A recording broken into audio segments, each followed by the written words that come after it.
Hello everyone, let us just recall the concepts of the chapter Morphology of Flowering Plants. I have made handwritten notes and it took me around 9 hours to complete two chapters, that is Morphology of Flowering Plants and Anatomy of Flowering Plants. I hope that my work doesn't go waste.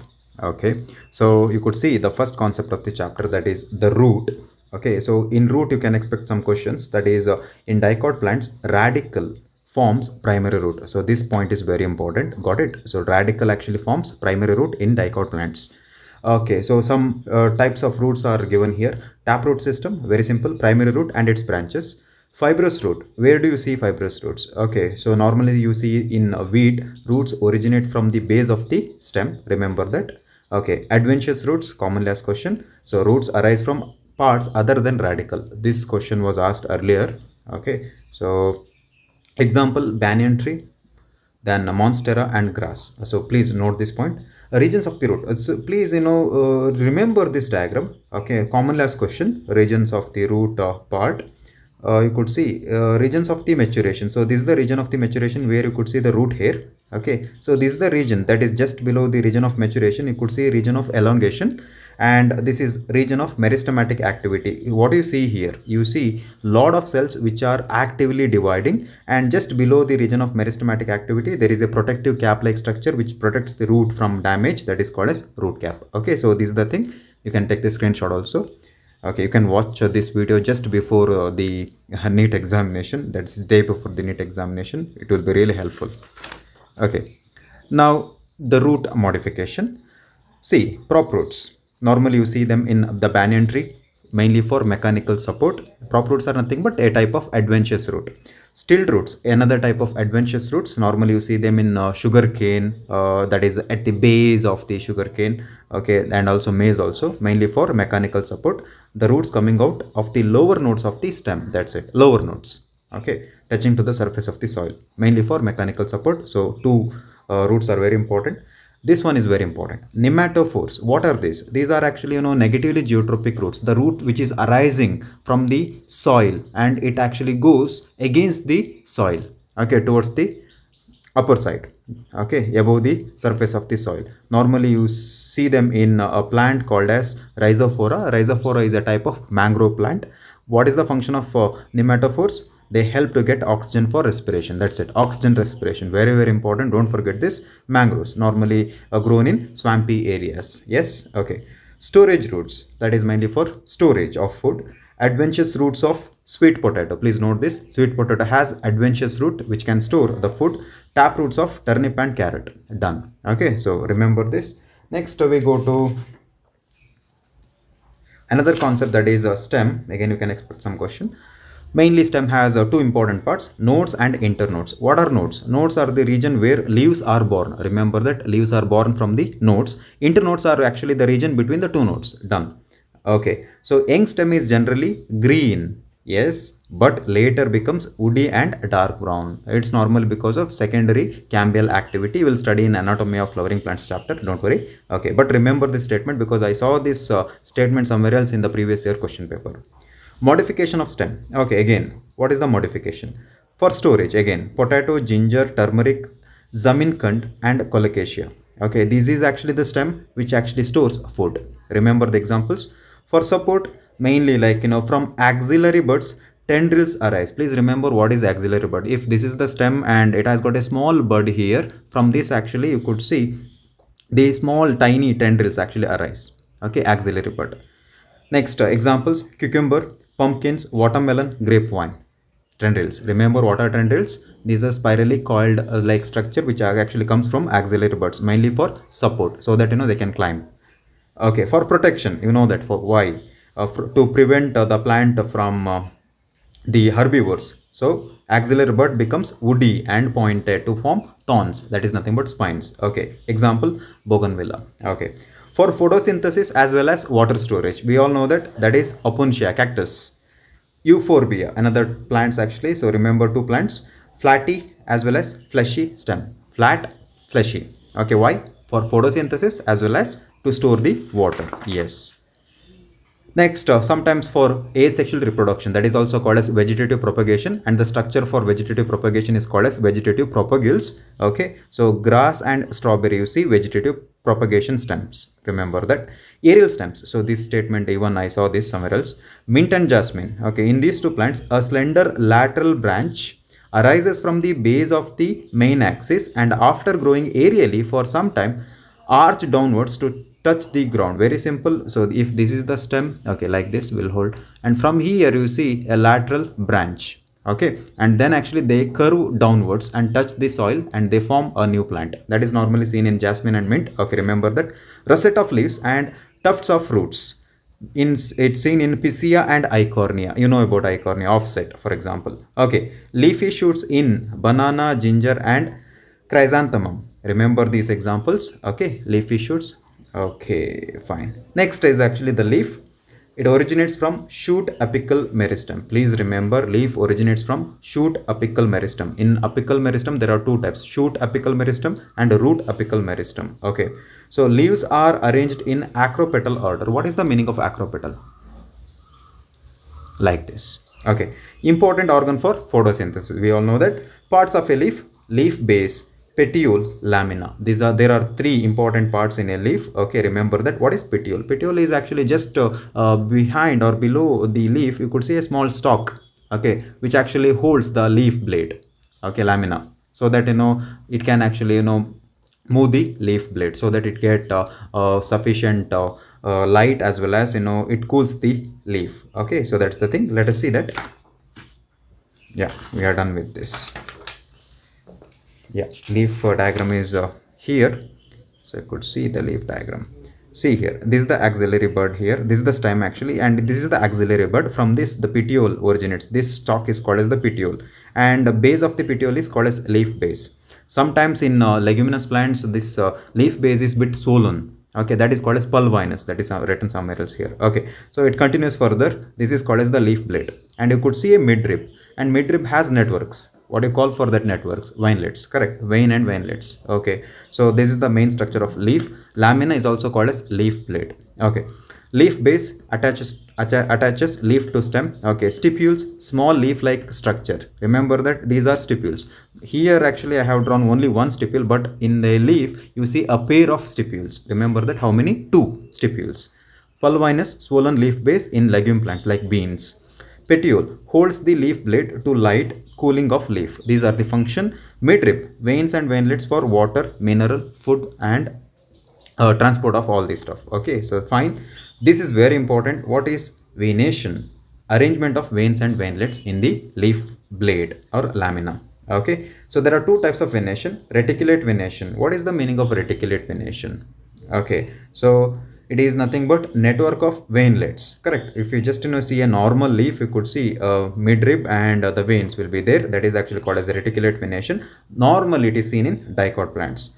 Parallel venation, normally you see them in monocot plants. Here veins and veinlets are parallel. Correct. Yeah, you can just imagine a grass. Okay, so this is the thing. I'm just recalling, I'm not teaching. Okay, don't expect me to teach everything. Everything is taught earlier. Okay, so types of leaves. We all know that simple leaf and compound leaf. Simple is normally seen in all dicot plants actually. Leaf incisions do not touch the midrib. That's it. Compound leaf, midrib breaks into a number of leaflets. For example, in the neem plant, you could see that the main midrib actually it forms many leaflets. Okay, tiny leaflets. That is called as the compound leaf. Complicated one. That's it. Okay. Here, note this point, bud is not present in the leaflets, that is in the compound leaf. Remember that. Okay, but the midrib has a bud. But if you see the small leaflets where the buds are absent, but in the simple leaf, the bud is present. Okay, so types of compound leaf. This is commonly asked question. Please note this point. Types of compound leaf.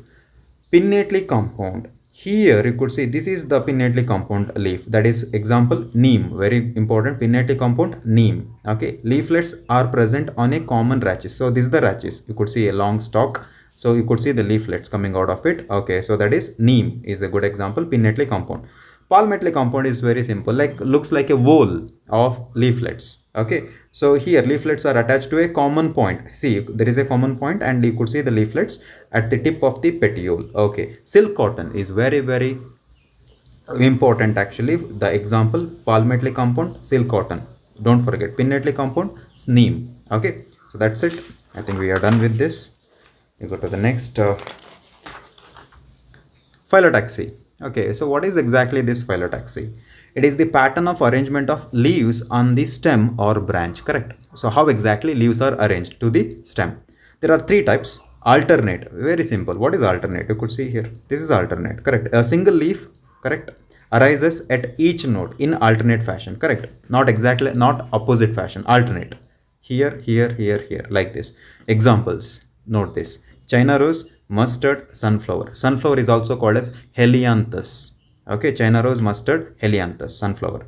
Opposite phyllotaxy, a pair of leaves, correct? You could see a pair of leaves actually at each node and lie opposite to each other, opposite. Examples, calotropis, guava. Remember that? Okay. Whorled phyllotaxy, more than two leaves. Here you could see like four are there. Arise at a node and form a whorl, correct? So you could see around four leaves, okay, from the one particular point and make a whorl. Alstonia, example, Alstonia is whorled phyllotaxy. Okay, so next modification of leaves. We know that tendrils, peas, in the Pisum sativum you see tendrils, that is actually a modified leaf. Spines, cactus. So normally you see that a kind of like flatty structure, okay, that is called as the phylloclade. So the phylloclade actually has spines, that is modified leaf. Fleshy leaves, garlic, onion, it is also called as the bulb which stores the food. Phyllodes, oh, this is very important, please note this. Australian acacia, example, phyllodes, Australian acacia, short-lived leaves, and leaves are replaced by flat green structures, okay, arise from the petiole of the leaves. Please note this point. Okay, normally like in the young Australian acacia, the leaves will be formed. Okay, after that it will be replaced by a small tiny structure that is actually, you know, like continuation of the petiole of which is flat like this. Okay, flat structure will be there, that is actually called as the phyllodes. Remember that leaves are replaced by the phyllodes, okay, in Australian acacia. Phyllodes is for food storage. Okay, insectivorous plants, you may get a question, give some examples for insectivorous plants. Pitcher plants, we know that. Venus flytrap, both these pitcher and Venus flytrap plants are nothing but modified leaves. Okay, they can actually catch the insects, modified leaves. Okay, done. The inflorescence, next one is the inflorescence. Okay, so we know what is exactly this inflorescence. It's nothing but how many flowers are there in a particular bud. Okay, a flower is a modified shoot, we all know that, correct? Flower is produced when shoot apical meristem, normally shoot apical meristem give rise to leaf. Okay, in this case shoot apical meristem, when it changes to floral meristem, it changes because of the differentiation, got it? Changes to floral meristem, a flower is born. This is it. Arrangement of flowers on a floral axis is called as inflorescence. Okay, how exactly flowers are arranged in on a floral axis, that is actually called as inflorescence. Note this point. Types, racemose, cymose. Racemose, cymose. Remember cymose, cymose starts with C here, so city. T means terminates. Okay, so I'll tell you. Racemose, main axis continue to grow even after a flower is formed. The stem actually continues to grow even the flowers are formed. You could see the flowers here, but still the stem is continuing to grow, correct? Okay, normally you see them in radish, mustard, amaranthus. Okay, you have to find a way to remember all the examples. Okay, compulsory. Cymose, the main axis terminates in a flower. Yes, right. So you could see the flower here, and that's it. The main axis terminates now. There is no further growth. Cotton, jasmine, calotropis. Okay, so that's what I said. City. Just remember city. Okay, cymose terminates. Racemose is opposite of it. Okay. Next, the flower. A flower is born on a stalk or a pedicel, that is nothing but called as thalamus, correct? You see a stalk that is called as thalamus, and on the thalamus you could see the flower. Okay, so parts, normally flower has four parts: androecium, male reproductive system; gynoecium, female reproductive system; calyx, outermost whorl, green, and calyx is nothing but called as sepals. Please remember, calyx is nothing but sepals. And I told you the code to remember if you have any confusion: case, C-A-S-E, case. Okay, so calyx, sepals. Sepals are normally green. You could see like at the base of the flower.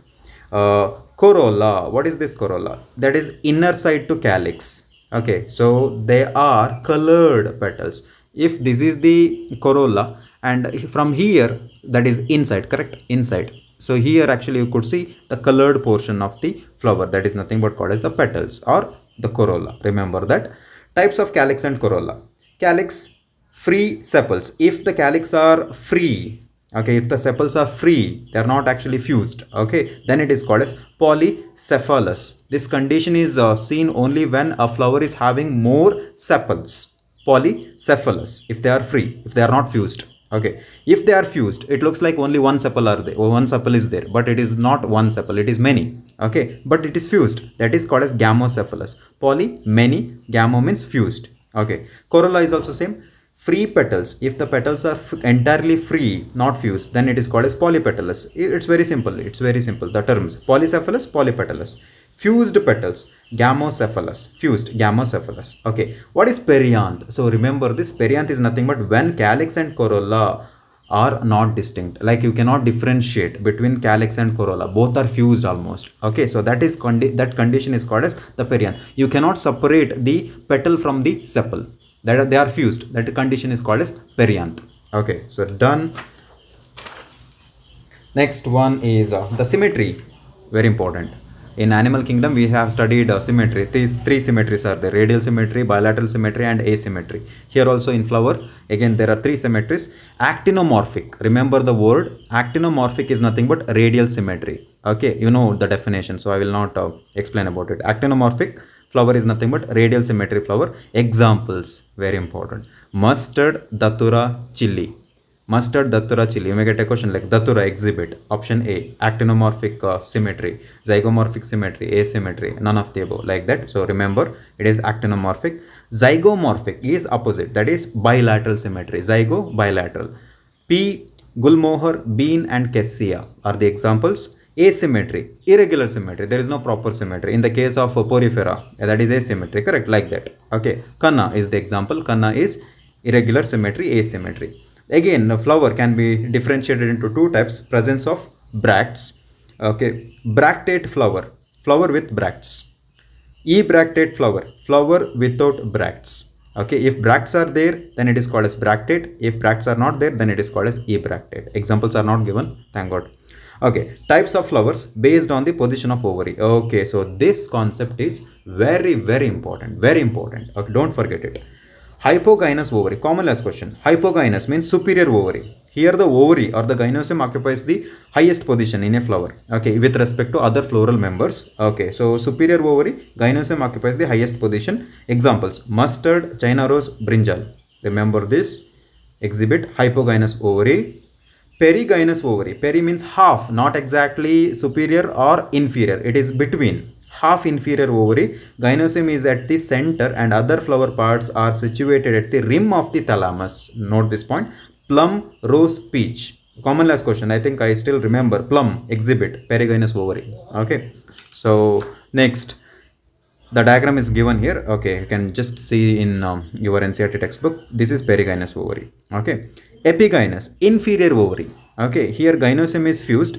Other floral parts, that is flower parts, situated above the ovary. Okay, here ovary occupies the lowest position, that is epigynous. Guava, cucumber, helianthus. What is helianthus? Is nothing but the sunflower. If you remember NEET 2020 examination, this question was asked.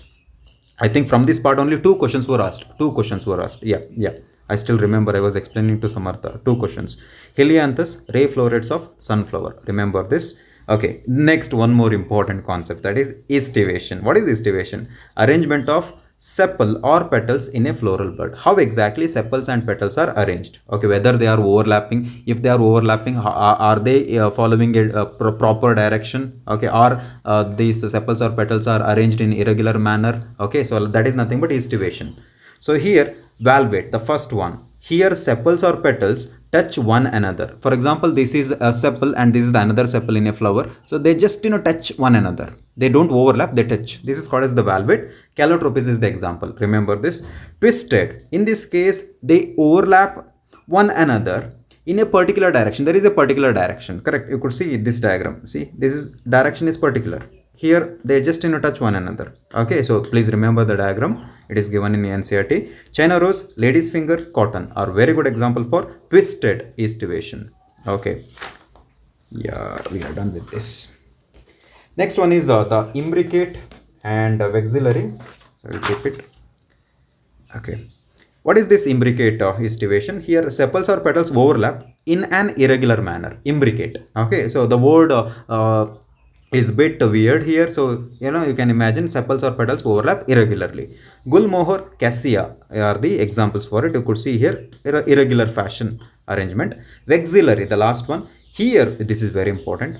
5 petals are there in a flower. For example, in the Pisum sativum flower, okay, there is a one large part, okay, sepal or petal, and that is called a standard. Okay, and just below that you could see another, that is lateral to that, there are two small petals, that is called as wings. Two wings will be there, and next to wings you see two small anterior small petals, that is called as keel. So standard, wing, keel, remember this word, very very important, don't forget this. So here this is standard, this one is wing, this one is keel, correct? Okay, example P, 5 petals. Okay, next one is the male reproductive system in the plants.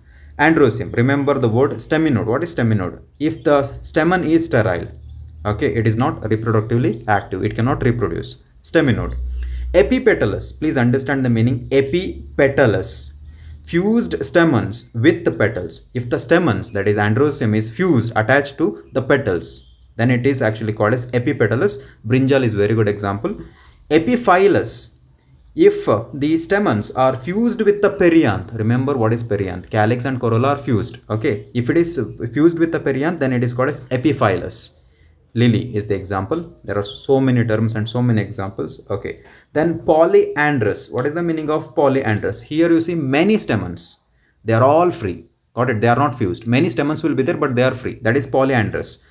Monoadelphous. What is the meaning of monoadelphous? Okay, here you see many stamens which are arranged as a bundle. Okay, many stamens will be there, they are arranged as a bundle. Okay, in case of China rose. Okay, remember this, many stamens, they are fused to make a bundle. Only one bundle will be there, then it is called as mono. If two bundles are there, then it is di. That's it. Okay, so yeah, diadelphous, two bundles of stamens. The two bundles are present actually. Example in Pisum sativum, that is P. Polyadelphous, many, more than two bundles of stamens. Citrus, okay, lemon.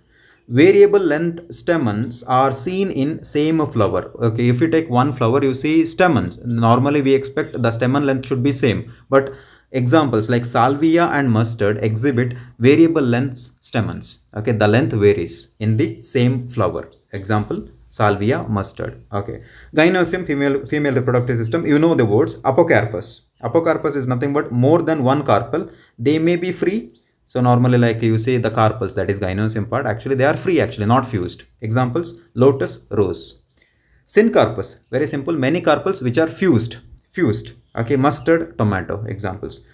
Ovule develops into seed, ovary develops into fruit. We know that it's because of double fertilization. Correct? Okay, remember, because we may get a question like, what is a seed? Seed is nothing but fertilized ovule. What is a fruit? Fruit is a fertilized ovary. Okay, so done. Next one is another important, very very important concept, that is placentation. Arrangement of ovules within the ovary. Correct? How exactly ovules are arranged within the ovary? We know that if you cut the ovary, you see the cavities. The cavity is nothing but called as the placenta. Within the placenta, you see ovules. How many ovules are there and how exactly they are arranged? That is called as placentation. There are 5 types. Everything is important. Marginal. Normally in the Pisum sativum, you could see this. This is marginal. Ovules are born on the placental ridges, forming 2 rows. Correct? 2 rows will be there. Okay, so this is actually called placental ridges. Ridges means the base. Okay, so that is P, marginal. This diagram, marginal P. Axile, you are a bit familiar with this word because it was there for your practical examination. Okay, I mean during our practice sessions. Axial placenta. Ovules are attached to it in a multilocular ovary. See this? Multilocular ovary. Okay, so 1 2 3 are there in this case. Okay, so China rose, tomato, lemon are very good example for this, and you could see these are the ovules. Okay, ovules are attached. Okay, so in this fashion and at the center. Okay, Examples, parietal means periphery, see, periphery, edges. Ovules develops on the inner wall of the ovary, correct? Okay, a false septum makes ovary two chambered. Okay, there is a small septum actually. It's a false septum, okay, which looks like ovary has two chambers. No, actually one chamber. Example, mustard and argemone. Just remember the example and the name and the diagram. Free central. Ovules are born on the center, that is on the central axis. Septa, obviously, you don't see the septa here. Septa are absent. Example, dianthus primrose. I think I still remember. Dianthus exhibit free central placentation. This question now was asked somewhere else. Okay. Basal should be easy. Normally in helianthus, that is sunflower, and the marigold, you see only one ovule present at the base of the ovary. Okay, single ovule attached to the base of the ovary, that is called as the basal placentation. Examples, remember these two. Done with the placentation. Fruit could be asked, what is parthenocarpic fruit? Fruit formed without fertilization of the ovary, correct? Okay, so fruit layers, we know that fruit has three layers. Outer called as pericarp, it is also called as epicarp. Middle, mesocarp. In mango it is the edible part. Inner ectoderm, remember that. Oh sorry, inner endoderm. Middle mesocarp is fibrous in the case of coconut. You may get a question. Okay, mesocarp in coconut is edible, like that, fibrous, whereas in mango it is edible. Okay, yellow color portion. Drupe, very important. Drupe, mango and coconut are called as drupe. Developed from monocarpellary superior ovaries and are one seeded. Obviously, right, they have only one seed. Coconut itself a seed. Okay, so that is the edible portion, that is we know that free nucleus which forms the kernel. Okay, so mango, edible part is mesocarp, that's what I said. Coconut, mesocarp is fibrous, very important, could be asked. So this is the diagram of mango. It doesn't look like mango. Okay, fine. Epicarp, mesocarp, seed and endocarp. How many seeds are there? Only one, because only one ovule is present. Okay, done. So this one, this is very important, the seed. Okay, so here obviously I will not talk about seed, but let me tell you that seed has two coverings, outer and inner. Outer is actually always called as testa. Outer layer of the or outer coat of the seed is called as testa, it's written here, and inner coat of the seed is called as the tegmen, testa tegmen, remember that. Okay, seed obviously containing embryo, right? Okay, that's what, there are two types of embryo. In monocot embryo, see, this is the diagram. In monocot embryo, this chamber is filled with endosperm. You know what is endosperm, correct? Okay, because it's an angiosperm, obviously because of the triple fusion, you know, it results in the formation of endosperm. What is the ploidy of endosperm? 3N. Okay, and you could see a layer here. Okay, this layer which is made up of protein, which is called as aileron layer. I told you, I still remember this. I stress this point. Aileron layer is seen in monocot embryo, which is a protein coat, okay, or protein layer actually, which separates endosperm from this particular structure where it contains the plumule and the coleorhiza. Okay, fine. So here you could see, here these are the tiny structures which mainly contains squitulum. Okay, squitulum normally makes the cotyledon in the seed of monocot. Okay, remember that. Okay, seed coat, outer testa, inner tegmen. Plumule, this is the plumule structure here, okay, which is going to form leaf in future. Got it? Coleorhiza, in future it's going to form root. Okay, radicle, we know that radicle is the origin of roots, except adventitious roots. Okay, so done. Dicot embryo, and you could see this is the seed, dicot seed. Okay, and we know that it has got hilum and micropyle. Micropyle is the small pore. You know that. What is the significance of micropylar region? Okay, so see this. Here you see two cotyledons, correct, and one radicle. Two cotyledons, dicot embryo. Endospermic seeds, examples. Endospermic seeds means the seeds retain the endosperm, castor. Non-endospermic seeds means the seeds do not contain the endosperm, doesn't contain the endosperm. It is actually, you know, consumed during the growth phase. So pea, bean and gram are the examples for non-endospermic seed. Okay, now coming to the last part and very important part here. So you have to be thorough with all this stuff now. Floral formula and floral diagram. Do you remember this? Okay, even I told you some codes to remember the floral formula also. I hope that you have the notes. Okay, now I don't remember it. Here BR, what is BR? It could be asked, like I still remember, like in some of the previous year competitive examination, like K was given, and you know what is exactly the meaning of K in the floral formula? Calyx. Okay, so BR means bractate, K means calyx, C means corolla. Okay, P means perianth, A means androecium, G gynoecium, but still remember here, G below that there is a small line that is superior ovary. That means like above this line G is there, superior ovary. You have to understand like that. So below the line G is there, that means inferior ovary. They have not given any term or like symbol for the middle one, that is actually half inferior ovary. It's not given. This symbol we know that male and this symbol female, but if you see this is normally asked what is the symbol represent. So here it is bisexual. Okay, both male and female structure bisexual. Plus symbol actinomorphic symmetry. Percentage symbol zygomorphic. Okay, now I just want you to learn everything here. See whatever I have written here. Okay, floral formula of Brassicaceae. It is given in your NCERT textbook. Please learn this diagram, very important. And this is actually the floral formula, and this is the floral diagram. Got it? Okay. So please remember, it starts with plus and it is bisexual. Calyx is 2 plus 2. Okay, so corolla is 4. Androecium 2 plus 4. This is actually what is the meaning of this? So line is there, above that G is there. That is superior ovary. Okay. Hypogynous, 2 are there. So this is the thing. Brassicaceae. Fabaceae, legume plants. So percentage symbol. So this is the formula. Please note this point, very important. You need to learn this. Solanaceae, again the floral formula is given. Liliaceae, floral formula is given. Please remember all 4 floral formula. Just practice it. Like there are certain hints actually. So here floral formula of Brassicaceae starts with plus and Solanaceae starts with plus. Okay, almost same in this case. So you need to learn this. Whereas Fabaceae starts with percentage. Very simple.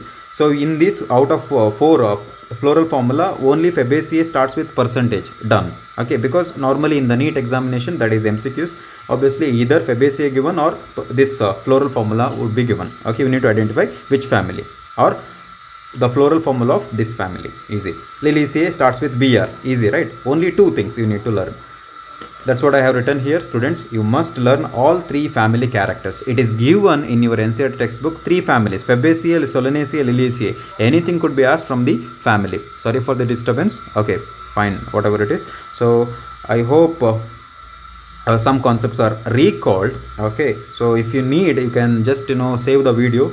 You can watch the video just before the NEET examination. At least like you can grasp some concepts. Okay, I know that it's not that easy actually, because there are multiple examples, many examples and terms also. Okay, fine then.